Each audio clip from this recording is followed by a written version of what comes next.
let's ask political analyst John Dadian about that. John, are people not smart enough to choose their own candidates? Are we competent enough? That's sort of a slippery slope to even go down for a conversation. Well, I could answer this a couple different ways, but first of all, I thought the way our system is supposed to work is the reason why we're electing somebody to represent us is we think they're better in economics, we think they're better on foreign policy than us. So that's the way it's supposed to work. But I always go back to one of the famous quotes in the politics. It's attributed to several people, I think it was from Abraham Lincoln originally, and the American people get the amount of government they deserve. Ah, well, there you go. Okay, well, we're talking about Super Tuesday today, of course, and we want to ask you and pick your brain. Is it going to be as super as everyone's thinking? Absolutely super. Okay, good.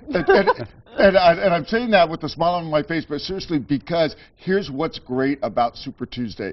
There's 10 states, and they're 10 different states in every way, shape, and form. You got some southern, you got some central, you got some big as far as population, you got some small. For example, Alaska is one of the 10 states, okay? In the last presidential election, 14,000 votes were cast. That's smaller than the city of Solana Beach. Wow. And the whole state of Alaska? That's what the votes were cast, not the population. Oh, okay, so they're not headed out to the polls, doesn't look like it. Well, it kind of depends on the, the weather conditions. Yeah. Gingrich, it's dark. Yeah. Gingrich has to win in Georgia, without a doubt. You've got Massachusetts on Super Tuesday, which, of course, is Mitt Romney's second home state. All right. Okay, so yeah, again, you got this big cross-section of states and widely represented. Do we know after Super Tuesday, you think, who the nominee is going to be? Or the way this thing's been going right now, all bets are off until the votes are counted? As always, I'll give you a direct answer. Maybe, maybe not. Yeah, thank you. If somebody wins a good portion of them, yes, it could, but it could be very divided. Ron Paul thinks he might win one or two states, which would be the first states.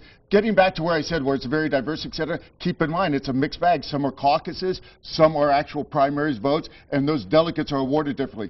If it is a mixed bag, very good for California, because we have 172 delegates that's available in June, and it's a winner-take-all in California. So if it's a mixed bag on Super Tuesday, California becomes a player for the first time in a long time. Primary could actually be important, and your vote could actually count. It'd be nice, wouldn't it? Yes, it certainly would be, yeah. All right, we're talking also about the local mayor's race. I know that today's UT had Carl DeMaio and Nathan Fletcher pitting against each other. Is that because they're counting out Bonnie Dumanis, or what's going on? Well, I would think they wouldn't be very smart to count any of them out. I think all four are credible. I like the sub-headline of the UT where they said that Fletcher and DeMaio are starting to throw elbows.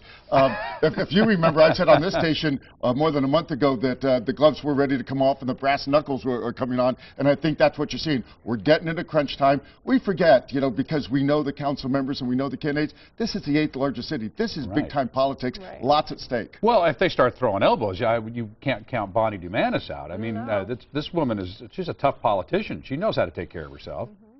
16 candidates right now have either committees or have taken papers out. That might shrink by the time the actual filing happens in the second week of March. But of 16 candidates, 4 are considered top tier. On primary night, only 2 remain standing. So, yeah, they're getting nervous. They're trying to see which one is the one I need to edge out, and it's very hard to tell. Hey, before we go, Michigan did something interesting. We were talking about this during the break. The delegate count is different than what we were led to believe on election night there. I hate to sound like a Boy Scout, but what we learned being Americans growing up is fair play, even playing field, etc.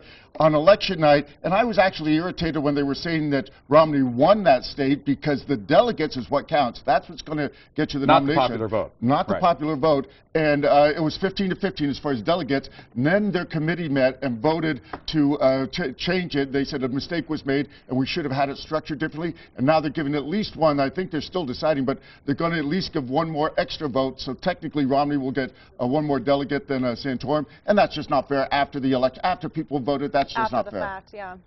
All right. Political analyst John Dadian, plenty to talk about here in the coming weeks. Hot time in the old town tonight. Yes, it is. Real quick, I liked your segment on Lefty's Barbershop because that's where I was Thursday. Oh, there you go. That's a man cave, isn't it? It's as good as it gets. We're talking about, what were we calling it? Mampering. Mampering. That is a new term.